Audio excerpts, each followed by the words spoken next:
Bonjour, que la paix soit sur vous. Je vais aujourd'hui donner 10 raisons pour les catholiques traditionalistes de devenir musulmans. La première raison est que l'islam est la vérité. L'islam est la seule religion véritablement monothéiste et sans aucune forme de polythéisme. En effet, concernant le judaïsme et le christianisme, certains passages falsifiés de l'Ancien Testament indiquent des traces de croyances païennes. Un exemple connu étant le psaume 82 qui parle de Dieu, Yahvé, se tenant dans l'assemblée de Dieu avec d'autres dieux avec un petit d. La connotation païenne est ici évidente et donne deux choix aux catholiques et aux chrétiens de manière générale. Voici ce dilemme. Soit la Bible n'est pas falsifiée, et alors les historiens qui parlent de Yahvé comme d'un dieu tribal, national, devenu progressivement un dieu universel, ont raison. Ça, c'est la première option. Soit ce passage est faux, et la thèse musulmane de la falsification partielle des Écritures est vraie. D'ailleurs, petite parenthèse, cette idée est assez répandue dans le milieu historique. Cette thèse de Yahvé qui est au début un dieu tribal, un dieu national et qui devient progressivement le dieu universel, c'est une thèse très répandue et cette thèse se base sur la méthodologie, sur la méthode historico-critique. Même méthode qu'utilisent Odon Lafontaine et d'autres pour dire que l'islam n'a pas commencé à la Mecque, mais à Petra, ainsi que le père Galèze. Donc les chrétiens utilisent la méthode historico-critique pour dire de manière totalement grotesque et farfelue que l'islam ne débute pas à la Mecque, mais débute à Petra. Par contre, ils ne veulent pas utiliser cette même méthode. Ils n'ont pas la cohérence d'utiliser cette méthode historico-critique concernant la Bible, ce qui les amènerait à dire qu'il y avait d'abord un dieu tribal qui est devenu par la suite un dieu universel. Et bien entendu, on n'est pas en accord avec ces historiens qui disent cela. Mais je pointe ici le manque de cohérence de certains chrétiens comme Père Galèze ou comme Odon Lafontaine. J'anticipe aussi l'objection suivante de la part de certains de nos amis chrétiens. Si la Bible est falsifiée, pourquoi alors la citer pour justifier l'islam? Tout simplement parce qu'elle n'est pas totalement falsifiée. Il est donc logique pour nous de la citer, car il y a une grande partie de vérité dedans dans la Bible qui est en accord avec l'islam. D'ailleurs, Paul de Tarse cite des poètes et philosophes païens afin d'appuyer sa prédication. Pourtant, est-ce que Paul de Tarse est d'accord sur tout avec les poètes et philosophes païens qu'il cite dans ses épîtres? Absolument pas, mais il les cite quand même. Le Coran, lui, est clair et ne comporte pas les passages équivoques, ambigus, qui sont dans la Bible, comme Psaume 82. Dans le Coran, Dieu est unique. Point. L'islam est donc la seule religion véritablement monothéiste. Deuxième raison, ne plus avoir à faire du concordisme, pour les catholiques unakum, afin de réconcilier les propos modernistes du pape François, du gauchiste le pape François, avec la tradition catholique. Pour les non-unakum, les sédévacantistes, ne plus avoir à justifier l'utilité d'une église visible si cette dernière peut être éclipsée, donnant ainsi l'impression au monde entier d'être la véritable église. En effet, quelle est l'utilité d'avoir une église visible si elle peut par la suite être éclipsée? Troisième raison, pour les traditionalistes unakum, ne plus avoir à essayer de comprendre comment la subversion par les modernistes du mouvement liturgique a pu se produire. Subversion qui a donné naissance au nouveau sordomicée, à la nouvelle messe, à la messe de Paul VI. Pour les non-unakum, ne plus avoir à essayer de comprendre comment l'infiltration de l'aile gauche du mouvement liturgique a pu se produire sous Pie XII, pape jugé comme légitime par la plupart des sédévacantistes, avec notamment la réforme de la liturgie de la Semaine Sainte. Et ça, on peut le voir en lisant le livre La messe de Paul VI en question, un ouvrage très intéressant qui parle de la genèse de l'infiltration, de la subversion du mouvement liturgique par son aile gauche. Parce qu'il faut savoir que dans le mouvement liturgique, il y avait une aile droite, conservatrice, traditionnaliste, qui voulait avoir des chants d'église grégoriens, latins, chantés par l'Assemblée. Donc c'était une des formes du mouvement liturgique. Et il y avait une aile gauche, portée par Louis Bouillet, par Jogman notamment, qui, elle, voulait totalement réformer la liturgie.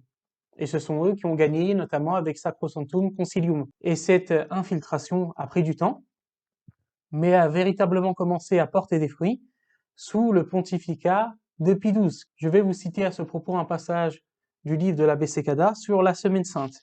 Donc c'est à la page 77. Avec le recul dont nous disposons, nous nous rendons compte que les changements apportés en 1955 à la Semaine Sainte sont une nouvelle série de transformations supplémentaires qui seront par la suite définitivement incorporées au nouveau Sordo. Donc il explique que ça a commencé sous Pie XII. Et il donne par exemple la célébration du dimanche des Rameaux, avec certains changements qui ont eu lieu en 1955.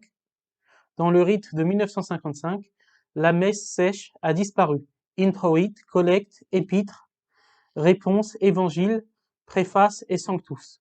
Le prêtre bénit les rameaux, non plus à l'autel mais sur la table derrière laquelle il se tient face au peuple, pour la première fois dans la liturgie romaine. Au lieu des ornements violets, il porte des ornements rouges, comme dans le nouveau Sordo. Il n'y a plus qu'une seule prière de bénédiction. Dans l'ancien rite, il y en avait 5.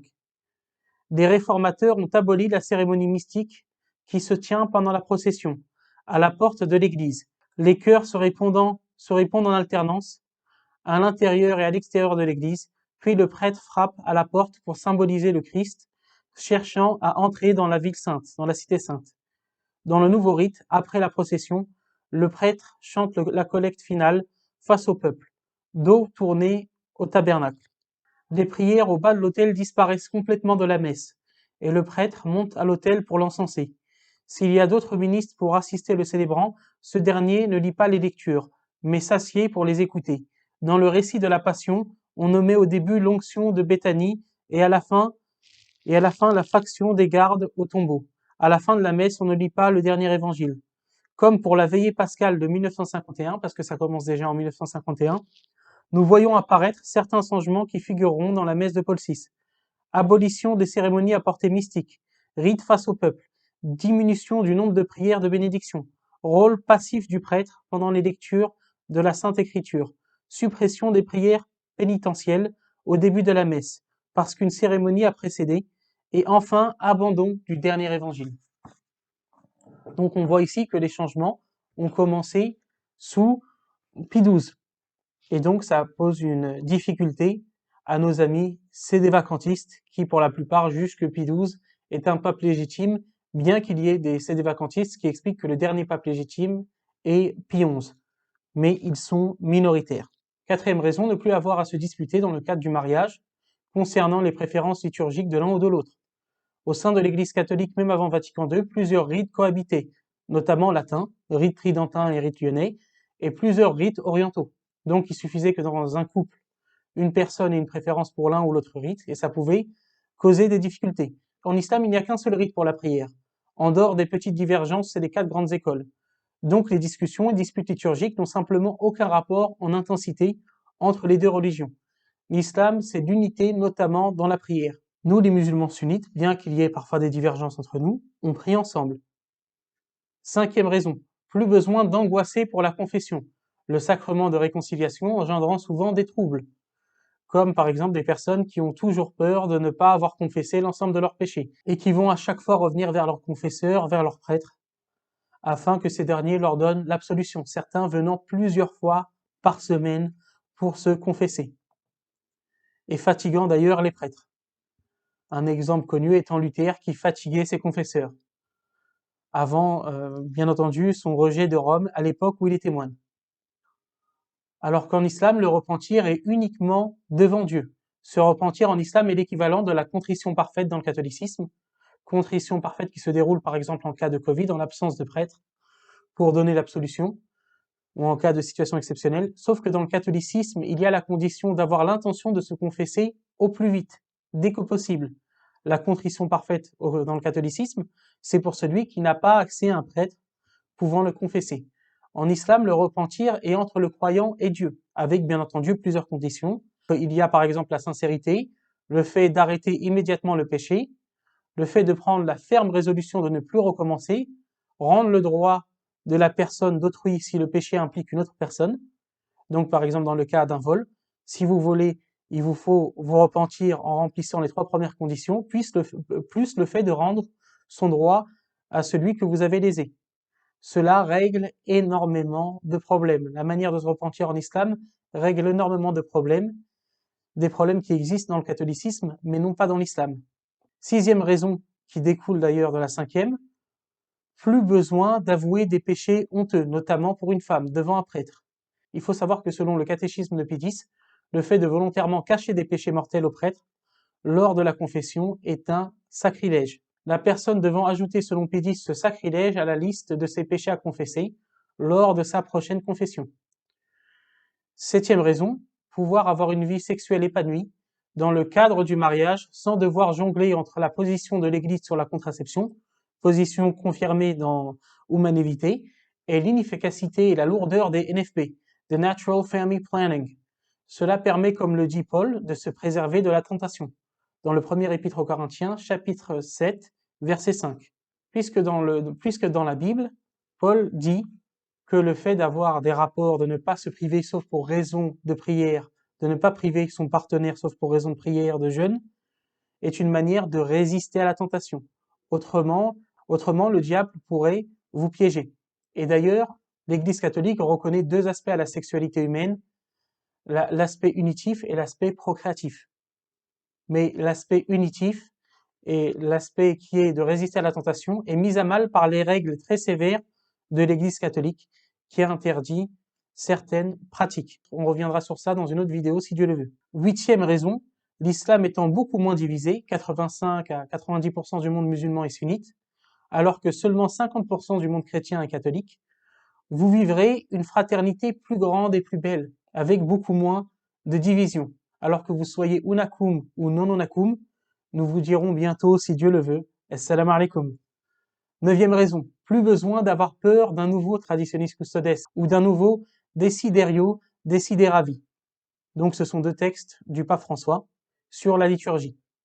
Et deux textes dans lesquels il attaque, parfois de manière claire, parfois de manière un peu plus subtile. Contrairement à la liturgie catholique, la prière rituelle en islam n'est pas entre les mains des hommes. La prière en islam ne change pas. La prière rituelle en islam ne change pas. Donc, le pape François, qui veut notamment dans Traditionis Custodes limiter la messe en latin, en islam, c'est impossible. La prière reste la même. C'est Dieu qui nous l'a donnée par l'intermédiaire du Coran et de la tradition prophétique du messager de Dieu, le prophète Mohammed, que la paix et la bénédiction de Dieu soient sur lui. Dernière raison, la prière islamique vous offre la révérence, langue qui unit les hommes, là dans ce cas en arabe, l'orientation, comme autrefois les églises étaient ad-orientales, l'imam qui donne son dos aux fidèles comme le prêtre autrefois donnait son dos aux fidèles. L'islam vous offre cette révérence, cette beauté que vous cherchez dans le rite tridentin, mais en 100 fois, en 1000 fois plus beau, et surtout dans la vérité. Pour nous, la prière est toujours extraordinaire. Petite référence au rite extraordinaire, c'est comme ça qu'est appelée la messe en latin dans le catholicisme conciliaire depuis Summorum Pontificum. Voilà, donc n'hésitez pas, chers amis, à réfléchir sur cette vidéo. Et si vous êtes catholique, n'hésitez pas à appeler notre numéro vert, qui est ouvert aux non-musulmans qui se posent des questions sur l'islam et aux musulmans qui ont des doutes sur l'islam. N'hésitez pas à appeler, c'est gratuit et anonyme, à nous appeler au 0805 11 96 57, au 0805 11 96 57. Nous sommes ouverts du lundi au vendredi de 10h à 19h si Dieu le veut. Donc n'hésitez pas à nous appeler, c'est gratuit et anonyme. Je vous remercie beaucoup pour votre attention, que Dieu vous bénisse et que Dieu vous garde.